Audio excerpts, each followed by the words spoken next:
Upper West region with what we call Campus Connect. Campus Connect is where it's engaging tertiary students here at the University of Professional Studies.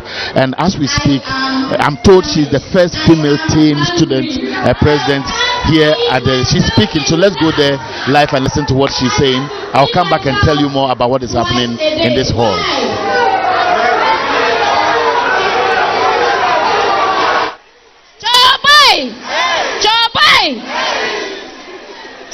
It is the hunger in the system that made me to bring out myself to serve the NDC party on campus. It is the hunger in the system that made me to wear the NDC paraphernalia to every lecture that I attended for 3 years now.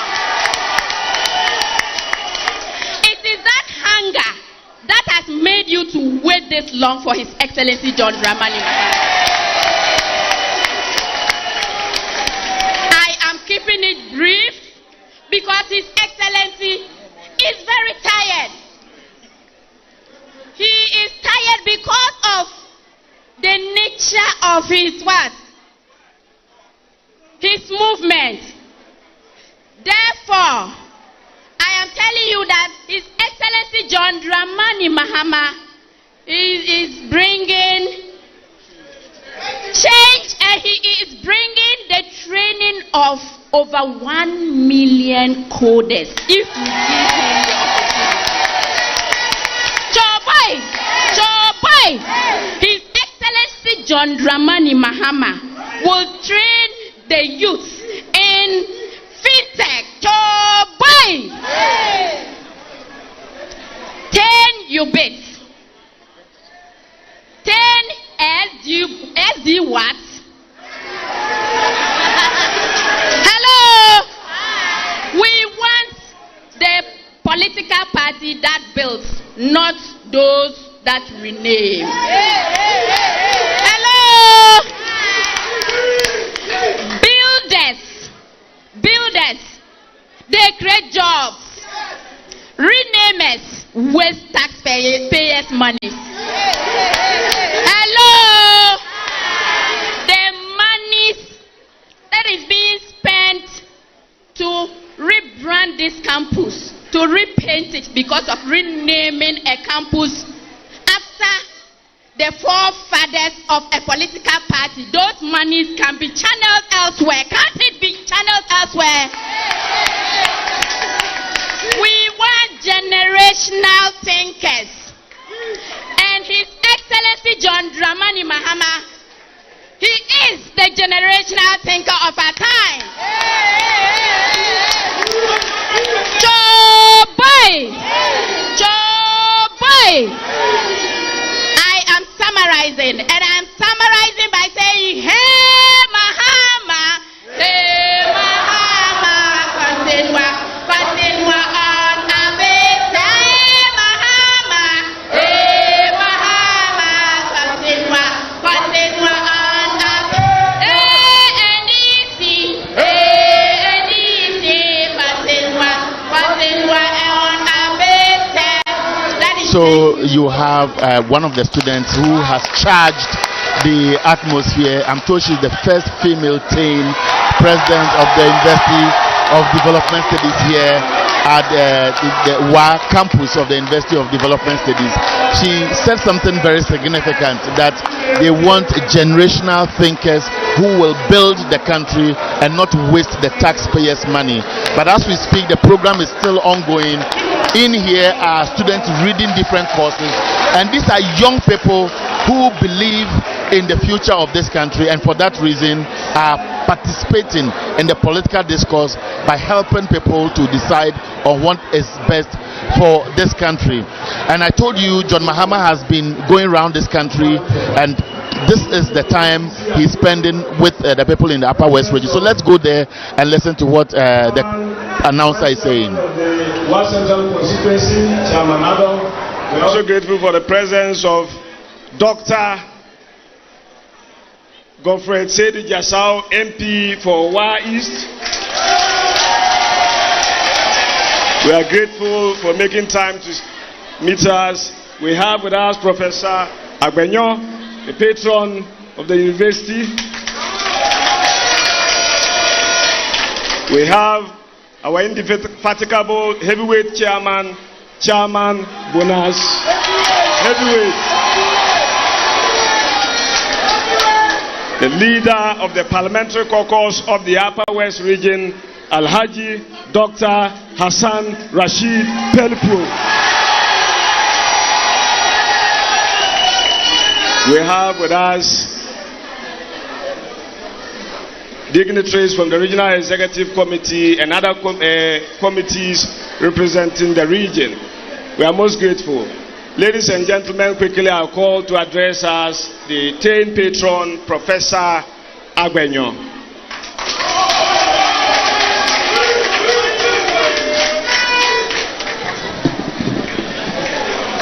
Hey! Time is fast spent. So I want to go very straight based on protocols that are already established. I'm so elated having listened to my TAIN president, Mama TAIN. Thank you. You have made us very, very proud, and I'm very proud of you. When we are talking about governance, for me, as a policy expert specializing in economic policy and planning, a lot of things go through my mind when I look at the state of the Ghanaian economy today. I see a former president, but for me, I do not see a former president, but I see a president that is just about to come on the 7th of December. Why am I saying this? This is somebody who has built a country. We were on a sound footing of development. And the liars quoted in what is called the liberal thinking. And that is their characteristic. The socials build and the liberals come to destroy. And if you go to economic history, it is there, written, black and white. If you take Ghana, you will get it. The socials build and the liberals come to destroy. I will not go far into history. Let's start with the immediate past government, and then we compare it with the current one. And let's talk about environmental stewardship. Somebody tells us that they have sent us back 10 to 15 years. CSIR has come from the scientific point of view and says that in terms of water, it will take us 300 years for us to recover. From the scientific point of view, I am a social scientist. I didn't do that water analysis. But no hope is lost.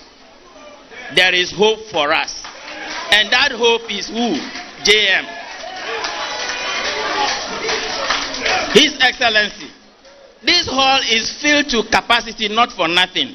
We were hungry just to set our eyes on you in the last time you came, but it couldn't happen. And we were so happy you decided to take the time off, even at this time, to come and visit us so that we can set our eyes on you. The capacity you see here is an assurance to you that we are unflinchingly and unwaveringly behind you. Come December 7th, you are winning hands down. Nothing is going to obliterate it. But as a scientist, this is not just to psych you up and incite you to shout. No.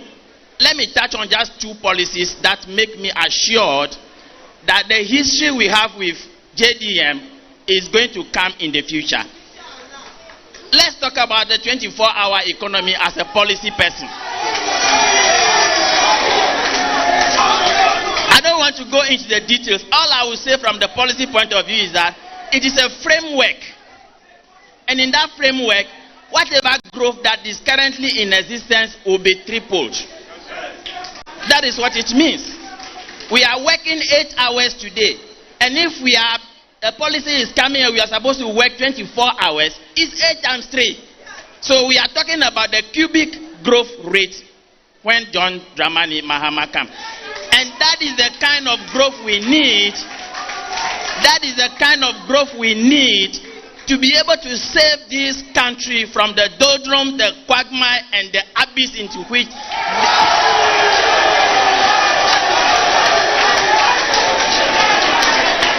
the Akufo-Addo-Bawumia government have pushed us into. It is that growth that we need to save ourselves. Now, when JDM says that first years going into universities will not pay school fees, it makes a lot of sense. You know why? He has set a growth into motion. And when he now follows with the social expenditure, it makes a lot of sense. You don't start by saying free SHS is coming and you come and blow our heritage fund. It's an insult to our country. It's an insult to our ancestors. It's an insult to the current generation, and it's an insult to the future generation. They have disappointed us. His Excellency, I would not want to go so much because time is fast spent. I will only make one appeal. As you see this group gathered here, these are our students. And we in this system, we serve as an incubator. We train to feed the system, the public sector, the private sector, the civil society sector. In addition to that, there are policy experts. They formulate policy, they implement policies, they monitor policies, they evaluate policies. My appeal is that come December 7th, when you lay claims again to the reins of government, please look at us in terms of appointment so that we can help you to execute your policies. Thank you and God bless you all. Choboya! Choboy! Choboya! If you want to join the NDC, see your secretary. He will write your name. If you want to join the NDC, see your secretary. He will write your name. Hallelujah. The boys are the girls. Forevermore. The boys are the girls are. Choboya! Today, the Upper West region is privileged, and this campus and the Tain community is privileged to have the nation builder with us. For those of us who sat before the television and listened to that speech that concluded that posterity will judge us, I did shed a tear and another tear. One for myself for losing my position as a district chief executive, another for the fact that so many young men and women who had hope in the second term of His Excellency were going to go through.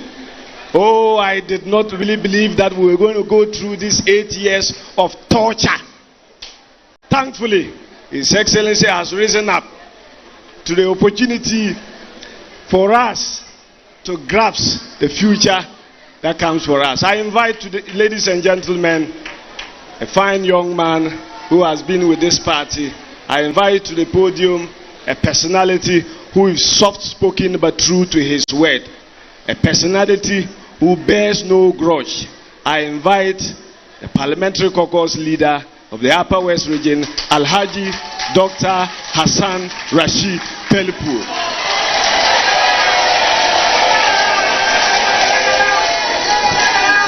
Hello. Hi. Hey. Hey. The elephant is running into the bush. As I was speaking to you, I told you how Tain came into being. And I reminded you that this Tain you belong to is the intellectual youth wing of the party. And the history of it is that there was an imagination that those coming from the social development policy framework do not have thinkers to think ahead. And so we thought that because we are dealing with these reactionaries, it was important to have a youth wing like you who will keep the trend of thought, who will keep what it is to be a social democrat, who will not forget about the many, many things we have done, and who will keep reminding the people of Ghana that the NDC is different from the others.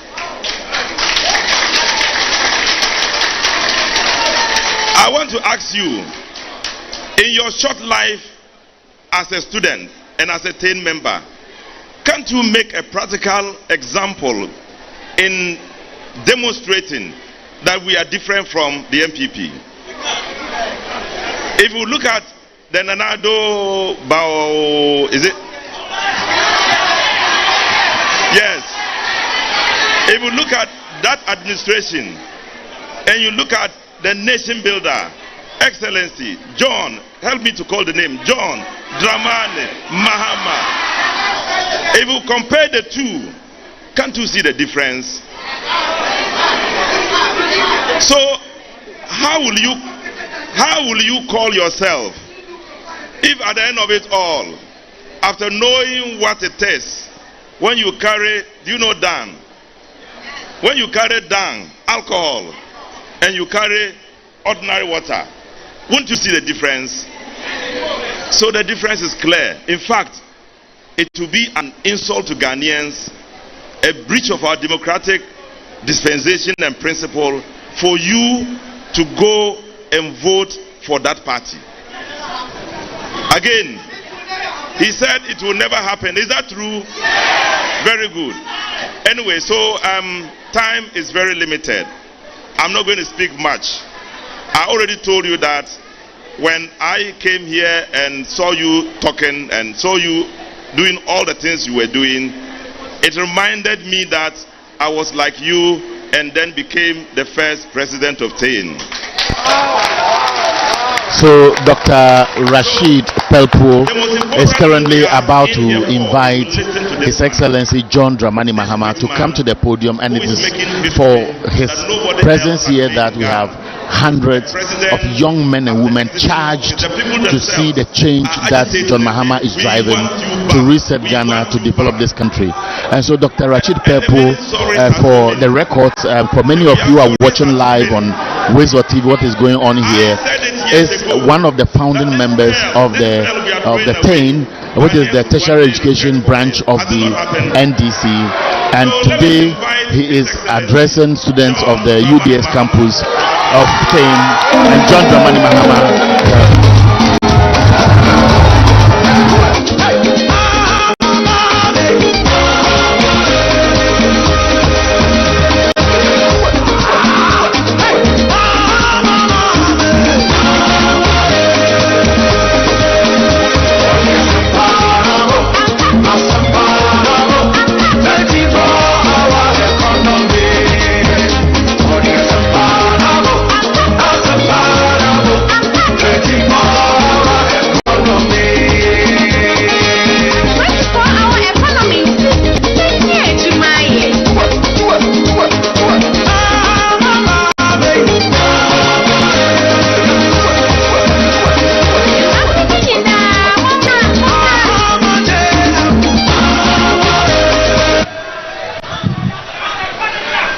Thank you. Thank you very much. I'm going to keep this very short.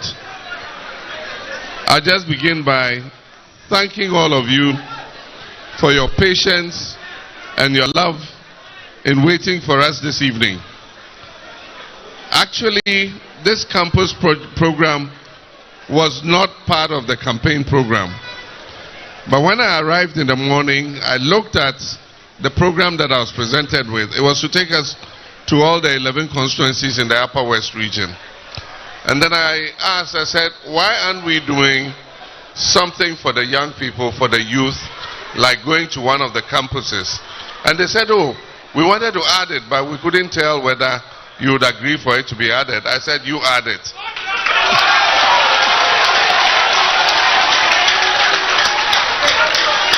And so they did. This morning we started with a meeting with your elders, the House of Chiefs, and that took us the whole morning till about midday. And so by the time we set off to go to the constituencies, it was obvious that we're going to get here late. And so at a point I called Dr. Callistus And I said, looks like we'll not be able to make this. Can you call campus and tell them that, look, we're going to come back very late and we don't want to take up all their time. And so if you can reschedule, we can put this off. When I come back next time, we'll do it. And he got a resounding no. And so he came and told me, he says, they say, even if you come at 4 a.m., they'll be here waiting for you. But it's midnight, past midnight, and I'm happy that you waited. Like I said, I'm going to keep it short. Bob Marley says, who feels it, knows it. And so, I'm not going to recount what we're going through as a nation, because we all live in this country, and we can feel what is going on in this country. As young intellectuals, you have the cognitive ability to be able to analyze what has happened over these last 8 years. So I don't need to go through it step by step. But all I just want to say is that, in English we say, not all that glitters is gold. And that is why I said that it is not all a useless experience having been under the leadership of Nana Addo and Bawumia. The only useful thing that we can take out of this experience is to learn a lesson and know that it's not all sweet promises that make good leaders. They say, beware of the Trojans, especially when they come bearing gifts.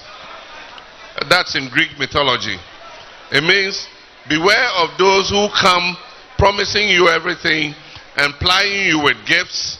It might be hiding something sinister behind it. The Quran in chapter 2, verse 216 says that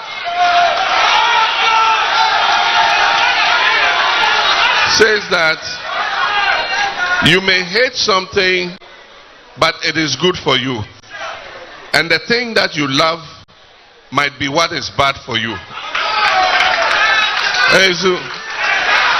And so by 2016, the Bawumia Akufo-Addo administration, knowing that the only way they could dislodge the NDC administration was to target whoever the leader was, and I was the leader at the time. And so they threw mud at me. At that time, I just said, no, Ghanaians should be able to discern the truth. Ghanaians will know that this is an obvious lie. I mean, about guinea fowls flying to Burkina Faso, about hotels in Dubai, about owning DKM and all that. But it did have an influence on the way people perceived me and the way they perceived our party. They used a word to describe NDC. And what they told their propagandists is, anytime you mention Mahama or NDC, add the word incompetent to it. And so every day we kept hearing it in our ears, till a time came that I think that some of our own people began to believe and have an inferiority complex to think that we're incompetent. But that is all history. Ghanaians voted, we lost, we left. And they took over. You expect that any government that takes over will move the country to the next level. Because leadership is like a baton race. You run your part of the race, you hand over the baton, and somebody runs the next part. Unfortunately, as your lecturer said, there's a certain class of people who are not intent on building the state.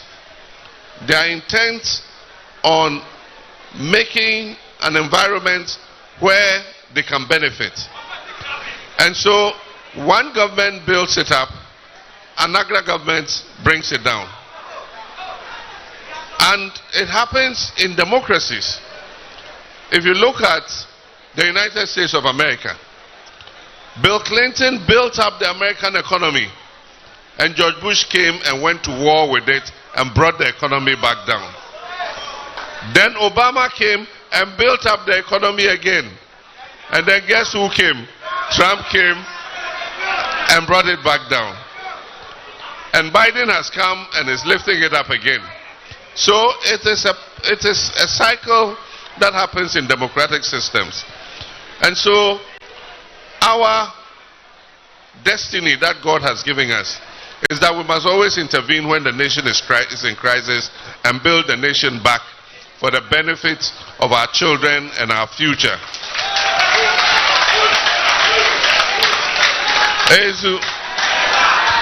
So I want to thank our registrar, our pro-vice chancellor, our trained patron, and my young daughter, our trained president,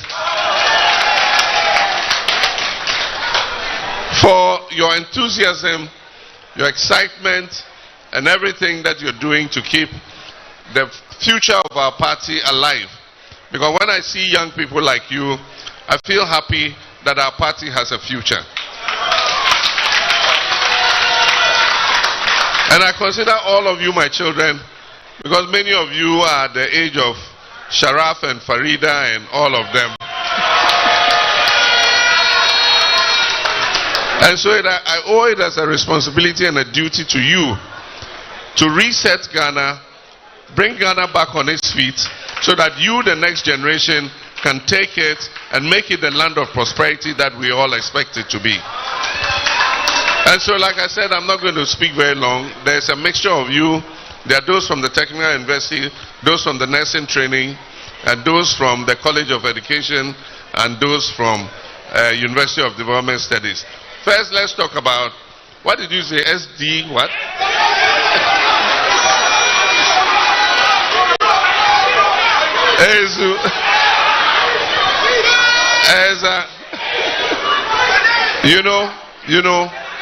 You know, if any name should have been given to this university, that name should have been the name of J.J. Rawlings.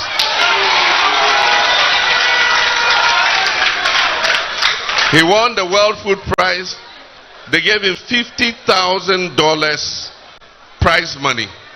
And what did he do? He used it as a seed money to start the University of Development Studies. Normally, universities and institutions of higher learning are sometimes named after people. And sometimes their name connotes the academic career that they are pursuing there. Rawlings declined. He says, I want to live in the hearts of men. I don't want my name to be put on any monument.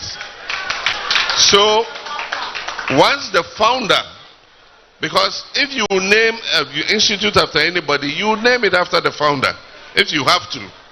Once the founder declined, there was nobody had any business going to dredge up some ancient person who is the father of some political tradition and come and put his name on an institution for which he has absolutely no relationship.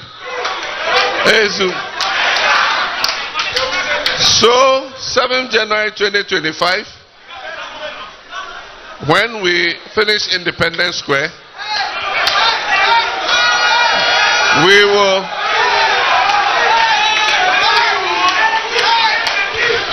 go through the process of restoring the name of this university.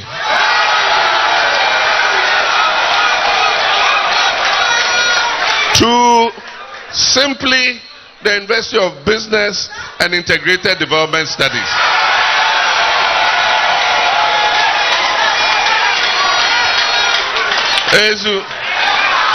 If they want something for SDD, they must find something else for SDD. But this would be the University for Business and Integrated Development Studies. Your patron talked about what is typical about what has happened over the last 8 years. And it's not only here.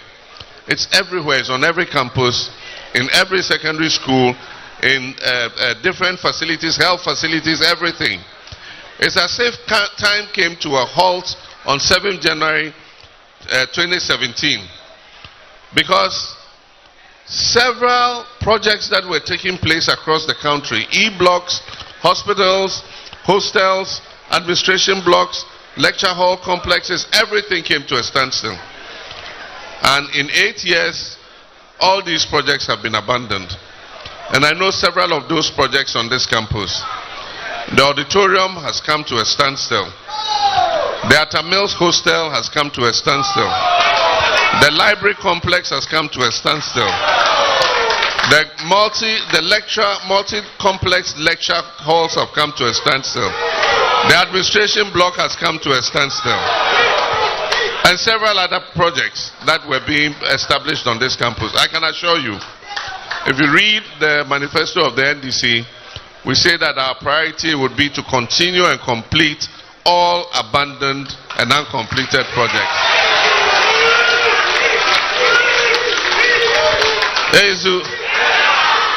But we have other things for you, and I can't go through all of them.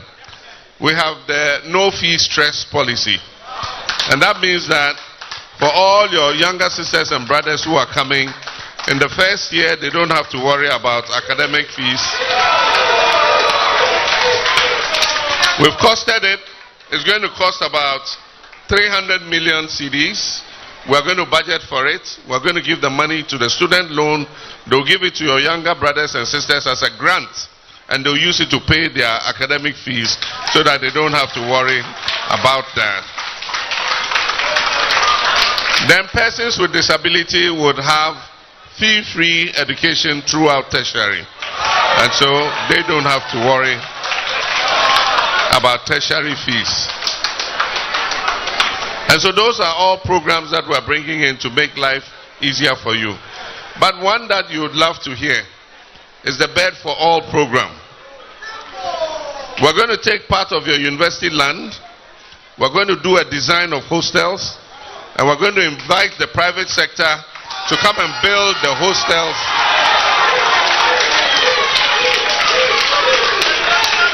And we're going to regulate the charges of how much they can charge per bed so that as many students as possible can get accommodation on campus. We don't like the risk our students face when they have to go to Bamaho and other places to go look for accommodation. And so those are a few of the policies that I can just talk about. I can see that you're familiar with all the programs that we have, like the 1 million coders program, the FinTech Growth Fund of $50 million, and all that. All those I'm sure you've seen in the manifesto and all. With colleges of education, we will cancel your licensure exams.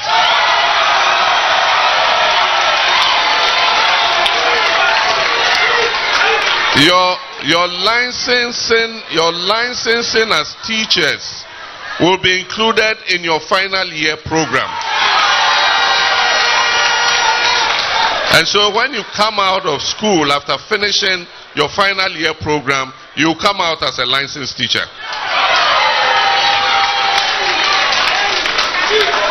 And then for our nurses and our teachers, we're not going to wait until election year before we open the employment portal.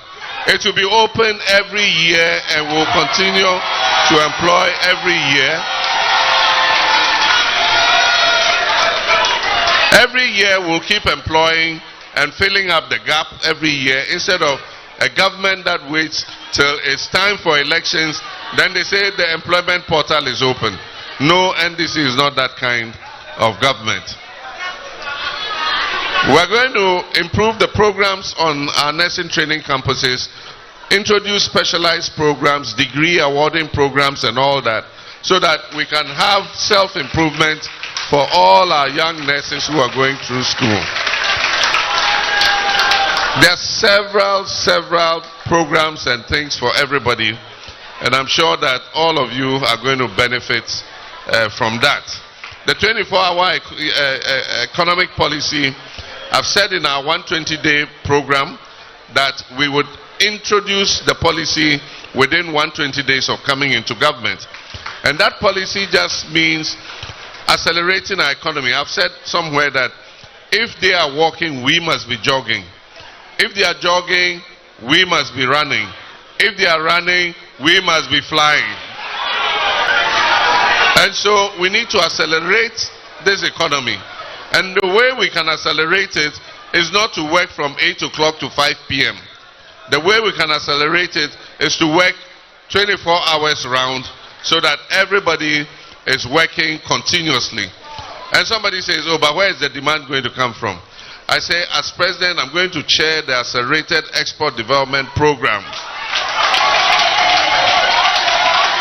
So that for the items that we produce that are exportable, we're going to export them under the African Continental Free Trade Area. We're going to export them under AGOA. We're going to export them under our commercial relationships with the EU. But aside from that, we're also going to use Ghana's own budget, our financial muscle, to buy made in Ghana goods. And so for everything that government has to buy, we will make sure that we buy the products from Ghana before we buy, unless it's not available, then we can buy it from abroad. But anything we're using our own taxpayers' money to buy, we will buy goods that are manufactured here in Ghana before we buy them from anywhere else.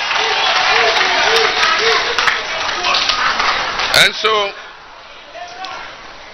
there is a lot that we're going to do together.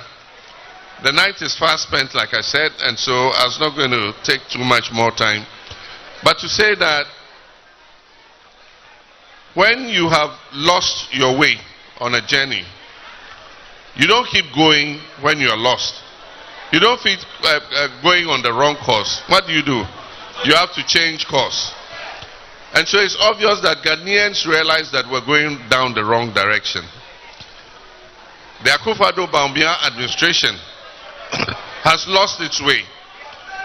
The ideas are finished. It is actually totally confusing to say that my government has done this, but my government will bring me into my government, and my government will change what my government did, and then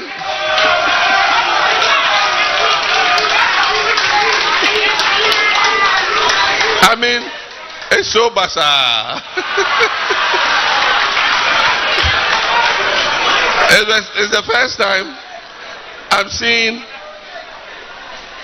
a flag bearer who is a part of government, but who is also an opposition leader in his own government.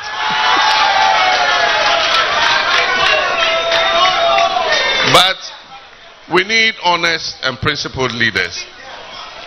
It may be that you disagreed with what your government was doing, which is what he has said. He said he was only a driver's mate. He was giving advice. His driver wasn't taking it. That's what he said. But if you're a driver's mate and your driver is accelerating and overspeeding, and you say, hey driver, you're going too fast, and he doesn't listen, then he takes corner fast. Hey driver, you're going too fast. He doesn't listen. Then he does wrong overtaking. Hey driver, you're doing wrong overtaking. He doesn't listen. What do? You stop the car and you get down. But if you sit in the car and then the car goes and falls in a ditch, and after the car has fallen in the ditch, then you, the driver mate, who was warning the driver who has gone to throw all of you away, you come back and say, Mama Mistiano, Mama Mistiano.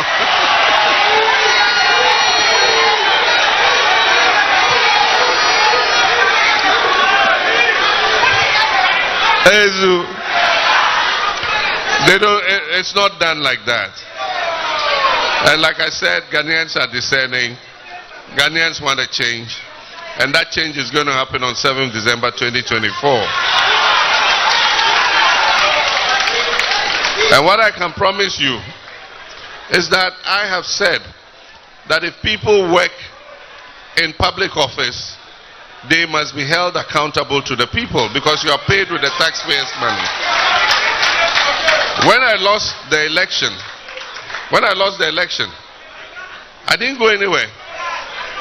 In one of my first speeches, I said, all of us are going to stay here, myself, my ministers, and we are ready for the accountability to the Ghanaian people.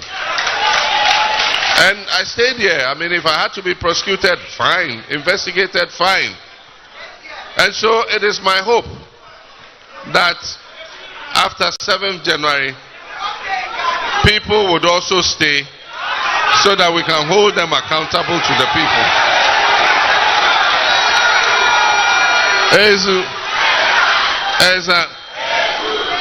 Because you know why they're desperate to have Bawumia as the next president, and why Akufo-Addo says, I will not hand over to John Mahama. It's because he knows Bawumia will come and cover up for them and prevent them from being accountable so that they can go and sit quietly and enjoy the money they have made. But Ghanaians want to know a lot of things. You received 25 billion money for COVID. You spent only 40% on it on COVID. The rest, the Auditor General cannot tell what you use the money for. Ghanaians want to know what you use the COVID money for. You sank $58 million into the most expensive pit in the whole of the world. And you don't want to account for it. Ghanaians want to know who received their $58 million and what it was used for. You messed up PDS. America withdrew $190 million. Ghanaians want to know how that happened. Ghanaians want to know how the Bost contaminated fuel that disappeared. We want to know how it happened. There are a lot of questions, Japa and all that Ghanaians want to understand and know. And the only people that can ask those hard questions, investigate, and recover any money that has been looted from Ghanaians is the National Democratic Congress. And that is why on 7th December, NDC must win this election so that we can exact accountability for the people of Ghana. A government borrows us into the ground. 11.5 billion from 2018 to 2021. 11.5 billion could have fixed all the roads in this country. 11.5 billion could have done the railway lines in this country. 11.5 billion could have built all the E-blocks, all the hospitals, provided water to all Ghanaians, provided electricity to all Ghanaians. That is what 11.5 billion could have done. In my time in office, we went on the Eurobond, we borrowed only $3.4 billion. And yet look at the work we did with $3.4 billion. Ghanaians want to know what happened. And that is why I have promised that we'll hold them to account. But I've also said that we're not fighting for political power to come and make the same mistakes that the MPP has done. Ghanaians always hold the NDC to a higher standard than the MPP because they've declared themselves property-owning democracy. So Ghanaians know that anytime they come into government, all they are looking for is property, looting state lands, buying state assets, and so on and so forth. And so we can't fight for political power and come and do the same things that they do. We must raise our governance to a higher standard. And that is what the new NDC government is going to do. So that my children like you can have a brighter future in this country. Anywhere I go as an ex-president, people are astounded at what has happened in Ghana. Nkrumah put Ghana forth as the Black Star of Africa. And since then, with recurring presidents, Rawlings, Kufuor, Atta Mills, and everybody, Ghana has been a model for other countries. Countries come here to learn about our democracy, about how we manage our economy. And so of late, when I go outside and I meet my colleague, former presidents and statesmen, the question they ask me, what happened to Ghana? What happened to Ghana? And exactly what I tell them, I say, oh, a president came, Nana Akufo-Addo, and his vice president Bawumia, and they borrowed so much money and they didn't manage the economy well, and this is where we are. And people say, no, no, no. But we are disappointed. This is not Ghana. But my children, let me tell you, Ghana will rise again. NDC will win the election. We have the men and women. We're going to work day and night. We're going to work with honesty to put this country back on its feet again for the future of you, our youth, and our children. And so please don't give up hope. Have hope.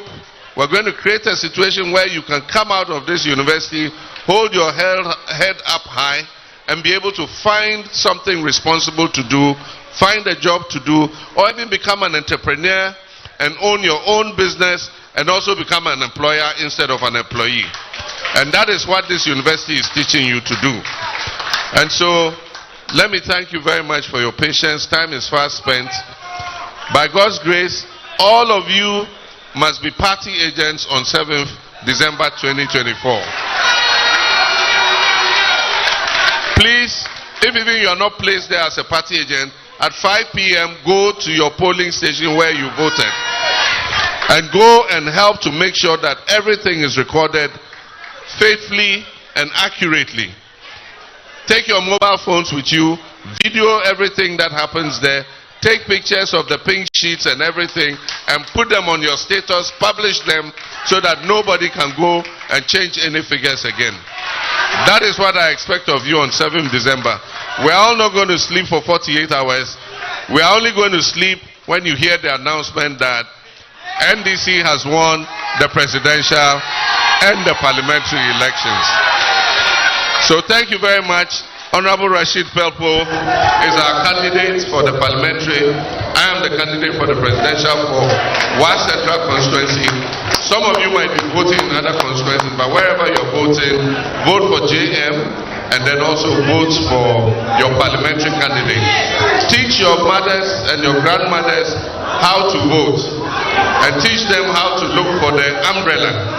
They should just look for the umbrella. And where some of them don't know how to vote, there is assisted voting. You can walk with them to the polling station. They will ask the presiding officer for assisted voting, and they'll be allowed to go with you into the polling booth to help them to vote, so that we don't get any spoiled ballots. So thank you very much. God richly bless you.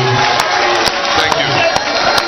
And so John Dramani Mahama had just wrapped up, and this is his last stop in the Wa Central constituency, and this is how he is ending his tour of the Upper West region. I am sure that the next time you see John Mahama out there campaigning will be the Greater Accra region. Thank you very much.